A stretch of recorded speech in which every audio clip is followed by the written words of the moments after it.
The dumbest things that ever happened in baseball. Now, this is a 18-minute video, so hey, y'all sit back, relax, grab some snacks.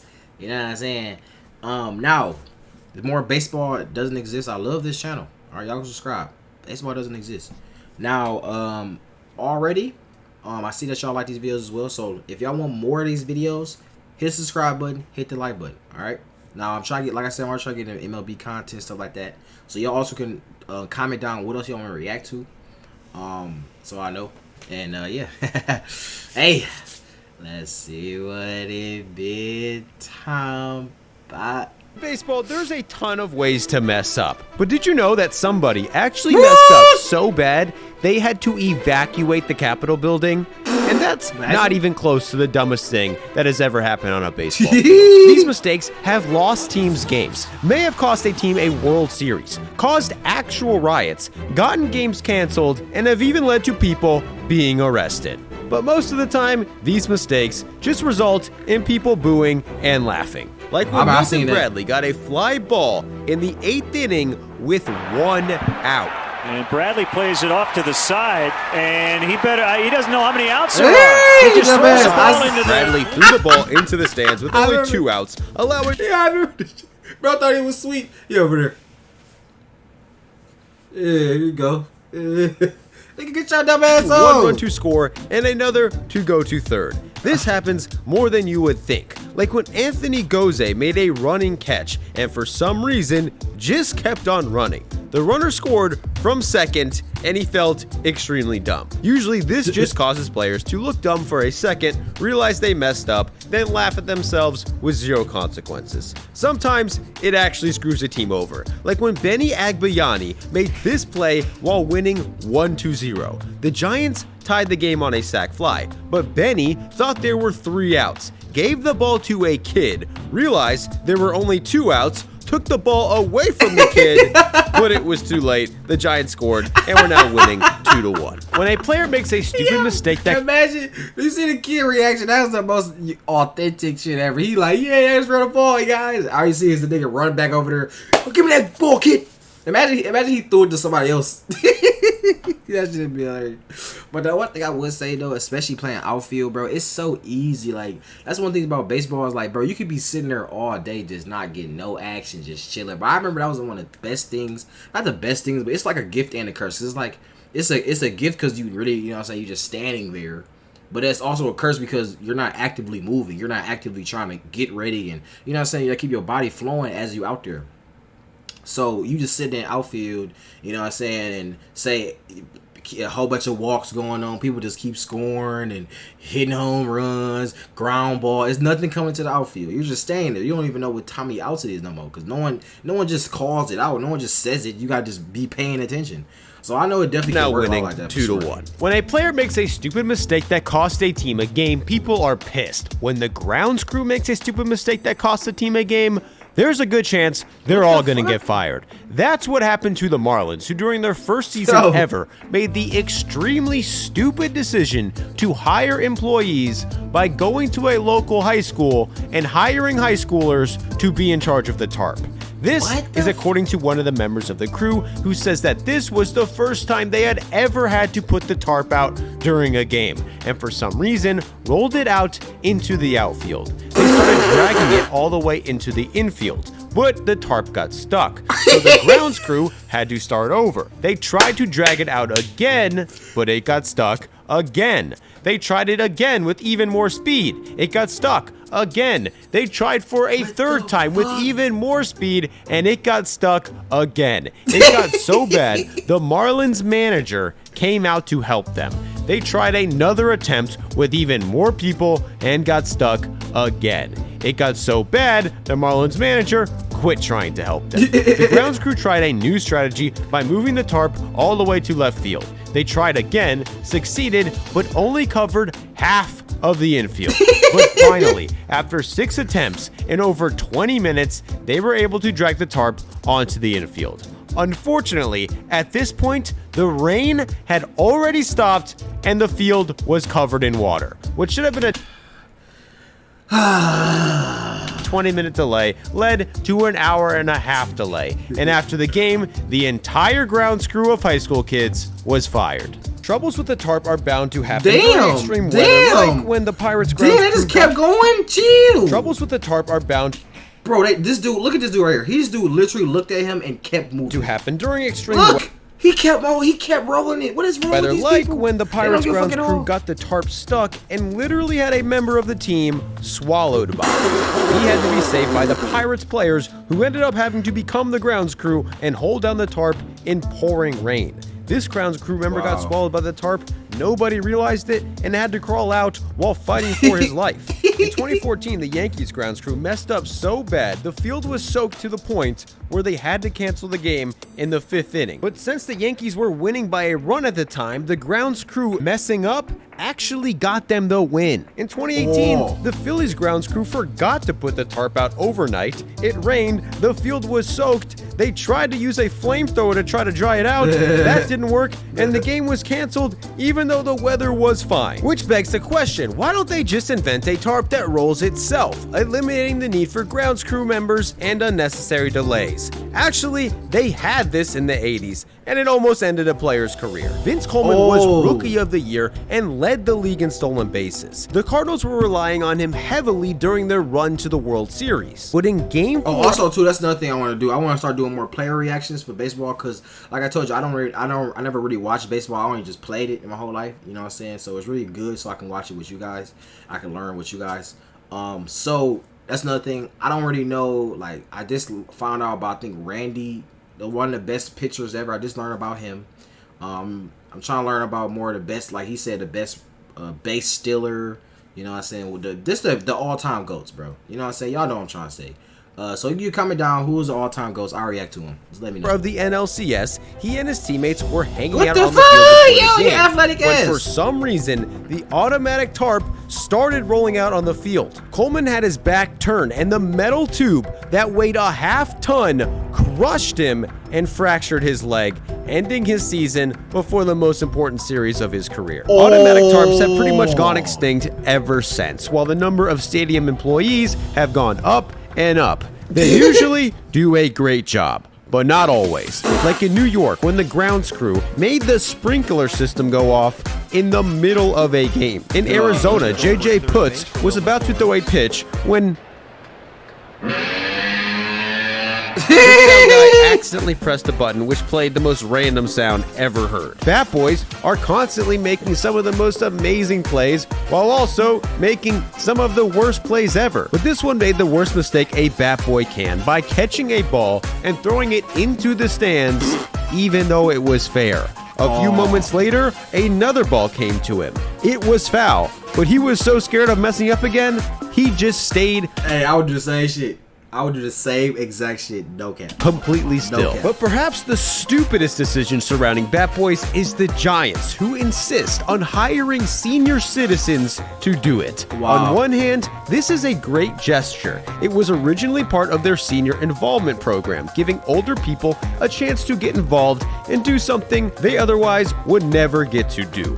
Hundreds of elderly ball boys apply every year, and dozens are picked to attend a ball dude tryout, where they practice catching grounders, pop flies, and answer trivia questions. The Giants then pick the best elderly ball dudes and dudettes to do it in real games. The problem is, this has led to a ton of falling, face planting, extremely long delays as they try to travel long distances, and probably creates an opportunity for serious injury. But it may also be the best and coolest stupid idea in baseball history. Oh, God, this other stupid idea sounded cool at first, but ended up being so stupid it might have actually cost a team a game.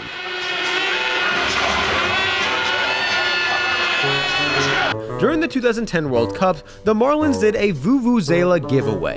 The same horn that blared throughout the tournament in South Africa was given to 15,000 fans who showed up to a Florida Marlins game. The stadium was maybe a third full, but the horns were so loud and annoying Players put in earplugs. Umpires put in earplugs. And according to Dan Ugla, it was the worst promotion he's ever been a part of. Wow. In the bottom of the ninth, in a tie game, Brian Barden got a leadoff walk, but the umpire realized he wasn't supposed to be hitting. Apparently, the Marlins made a substitution that put Brian Barden in the ninth spot in the order. They told the umpire he was batting ninth, but for some reason, the umpire put him in the third spot in the order. Even though the Marlins clearly put him in the ninth spot, the umpire card, which said he was supposed to bat third, is official. So when he batted ninth, like he was supposed to, he was automatically out. And there's a very good chance the loud vuvuzelas led to this miscommunication. What represented the winning run was now automatically out. The Marlins didn't score, and in the 11th, with the vuvuzelas still going, the Rays scored 4 and won the game. Afterwards, the Marlins still deemed this promotion as a success, and compared to these other promotions, it was. For example, in 1997, the Charleston River Dogs did a free vasectomy night, a promotion that allowed any adult who bought a ticket the opportunity to enter a raffle. The winner of this raffle won a free surgery that made it so they could no longer have kids. Bro, I swear, I just seen the most random shit in baseball. I just seen we was watching the World Classic. It was kids swimming at the baseball. I've never seen a swim pool. It was a kids swimming pool at the arena. What the? Like, bro, that is actually sweet. But the only thing about it is, like, you know, a ball could fly, hit him in the head or some shit. You know what I'm saying? Like it's sweet. It's a good idea, but like, it's same with this. Is like a free vasectomy. Like, you would think like, oh yeah, somebody gets like what a free signed jersey. You know what I'm saying? Something pertaining to baseball. They put on a free vasectomy. Who the fuck even put that petition in to make that a thing? Who did that? What the fuck? Fortunately, many people, including the Roman Catholic Diocese of Charleston, complained and the promotion was canceled. As bad as this was, the Dodgers once did a promotion so dumb they had to forfeit the game. They gave away 53,000 toy baseballs. This seemed like a good idea until a couple bad calls happened and people started throwing the baseballs onto the field. After a delay to clean up the balls, there were more questionable calls and 2 ejections. So Dodgers fans threw thousands of toy baseballs onto the field. The umpires decided the game could not go on, so the Dodgers had to forfeit because they gave away 53,000 toy baseballs. The Red Sox once did a promotion that seemed even more innocent when they gave away free posters of their closer, Derek Lowe. The problem was, Red Sox fans were not Derek Lowe fans. He ended up blowing a save on his own poster night. So as he was being taken out of the game, fans started throwing the Derek Lowe posters onto the field, causing these fans, okay, bro, I understand, you know what I'm saying, you're mad, but it's some people like, bro, you're like, what is you doing? You throwing ball, like, you know what you doing, bro. You know what I'm saying? Like, come on, bro. I understand you mad, you so into the game and shit like that, but it's a you draw the line somewhere, bro. Like, come on, dude. 15-minute delay. Throwing shit on the field. But this is nothing compared to what the Nationals did, which was so dumb they actually had to evacuate the Capitol building. But before we get to that, a quick word from today's sponsor. Raycon has the most affordable life. It's so extremely back up now. They're fitting way too Sony's. This year, the Brewers did a flyover with fighter jets. Unfortunately for the fans, they didn't see it because for some reason, the Brewers did a flyover with the roof closed. The Nationals did something even worse. In 2022, they had service members jump out of a plane and parachute onto the field for Military Appreciation Night. The problem was, they never properly communicated this to the Capitol Police, who tracked the aircraft on their radars, couldn't identify it, and sent a message to Capitol staffers that they identified an aircraft that caused a, quote, probable threat to the U.S. Capitol building. The building was evacuated before they quickly realized it was just the Nationals. Luckily, this did not affect anything that happened on the field, but that can't be said for the White Sox, who made a uniform decision that was so dumb, it caused a player to cut up his teammates' uniforms with scissors 40 years later. In What's wrong with 1976, that as dude? a funny publicity stunt, the White Sox became the only MLB team to wear shorts during a game. During this game, they set their season high with 5 stolen bases. They won the Nah, game. that shit gonna hurt. Hey, y'all let me know. Anybody who play baseball out there, you know that shit hurt. You slide on, bro. I remember I used to be sliding. And back when the baseball fields wasn't like proper, like it wasn't like the real. Like they probably got real like soft dirt, so you won't scratch your leg. You might still scratch your leg, but you won't scratch your leg. Like bro, we was playing when I was a younger bro. We was playing with real dirt. It was real dirt out there. Like, and then people didn't take care of the field like how they do it in the professional. So you sliding this shit, you sliding on, you scraping your leg, bro. I remember I used to go home, bro. I used to be like, couldn't even move, bro. I had scrapes all down. I still feel this shit now, bro. I feel this shit now. Oh my god. Game had a massive increase in attendance fuck? Taking and a shower? believe it or This is what I'm stolen talking bases. about. Taking a They shower won at the the game, game? had a massive increase. Nah, bro. This gotta be a joke. This gotta be a joke. In attendance, and believe it or not, the players actually seemed to love them. But after only 3 games of wearing shorts, the White Sox felt the joke was overplayed and never wore them again. However, these jerseys became notorious, so in 2016, the White Sox announced they would wear the jerseys again and give away free jerseys to fans as a promotion. Even though they were paired with baseball pants, pitcher Chris Sale found them extremely uncomfortable. He begged the White Sox to let the team wear their regular jerseys during his start, but they said no because they had already made thousands of them to give away to fans.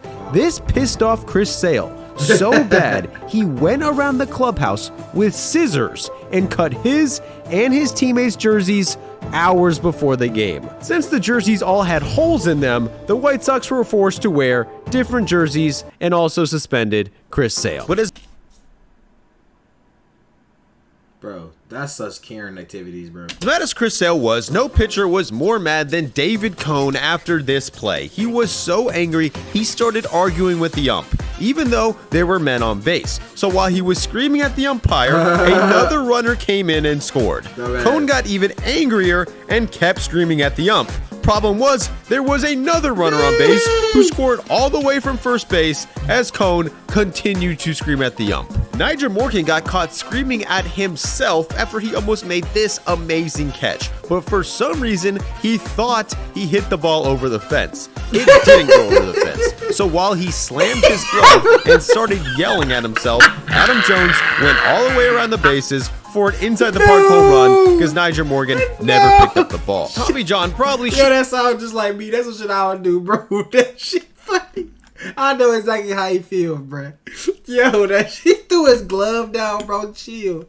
That shit He hit the ball over the fence. It didn't go over the fence. So while he slammed his glove and started yelling at himself, Adam Jones went all the way around the bases why you for an slam inside the his park glove, home run though? because Nyjer Morgan never picked up the ball. Tommy John probably should have been even angrier after he fielded this ball, made an error. The right fielder was about to throw the runner out until Tommy John cut the ball off for no reason. Another error. Then proceeded to throw the ball into the dugout, allowing a run to score, setting an MLB record with 3 errors in a single play. That sounds like the dumbest record of all time. It's actually not, because Lloyd Mosley set an MLB record by stealing the same base twice in one play. He was safe the first time, and when the catcher threw the ball into the outfield, he, for whatever reason, got confused and started sprinting the wrong way around the bases. They tried to throw him out again, and there was another throwing error. So he was able to go back to the base he had just stole seconds earlier. Javi Baez did something similar, and it actually worked. He started running backwards to avoid the tag. Problem was, there were 2 outs, and all the Pirates had to do was throw the ball to first to get out of the inning. But for some reason, they tried to throw it home, but still only had to throw the ball to first for the run not to count. Nobody was there. They threw. Oh, they thought it was he thought he got in a rundown. Oh, I forgot. Yeah, that's smart. They don't have to do that. That nigga dumb. That nigga it anyway, and Javi Baez was able to make it 2 seconds. These plays were dumb, but they didn't affect the outcome of the game tremendously. Plenty of dumb plays have. my God. Like when the Giants hit a ball to right in the bottom of the 9th in a tie game. The outfielder missed it, meaning All the runner had to do was run around the bases, and the Giants won. He went the wrong way, realized he went the wrong way, went the right way, missed the bag, then had to go back the wrong way to touch the bag, then tried to go to third anyway. Should have been out by a mile, but a bad throw allowed him to be safe. Whoa. Then he tried to go home and was out by 20 What the feet. fuck is wrong with But him? no dumb mistake in history screwed a team over more than this one. In the 8th inning of a tie game in Game 7 of the World Series, Terry Pendleton hit a double, which should have easily put the Braves up 1-0. However, Lonnie Smith got tricked by the second baseman who did this. Thought the ball might have been caught and stopped completely. Instead of scoring easily, he stopped at third. The Braves failed to score, and the game went into extras, tied 0-0, meaning that this could have been the difference. The Twins ended up walking them off and won the World Series. But even this play doesn't come close to the dumbest ever. That award goes to this guy, who did the age-old trick of running onto the field during the game, despite knowing you're going to go to jail. Earlier this year, this guy attempted it so he could propose to his girlfriend. As he got on one knee, security destroyed him. This guy might have been the smartest to do it. He ran onto the field, juked security, jumped over the outfield wall, avoided another guard, climbed onto the batter's eye, and jumped out of the stadium without getting caught. This was an amazing display, but even he was reportedly arrested outside of the stadium shortly after. The dumbest offender was in Philly. The day after, another fan became famous when he was tasered on the field while running. This became national news. Look at that. He ready to shoot a nigga. He ready. Hey, that's what you gotta watch out. Don't let him be a cop. Tasered on the field while running on. He ready for this shit his whole life. This became national news, sparked debate around the country, and increased security at Citizens Bank Park. Despite all of this negative attention, the very next night, another fan did it. He apparently ran onto the field, tried to run away, but got tired and gave up. As he walked off the field, he was booed and even heckled by Jason Worth. After the game, it was reported he was charged with defiant trespass, disorderly conduct, and possession. Meaning, in all likelihood, this guy ran onto the field knowing he was going to get arrested, while also probably knowing he had illegal substances in his pocket. And it doesn't get much dumber than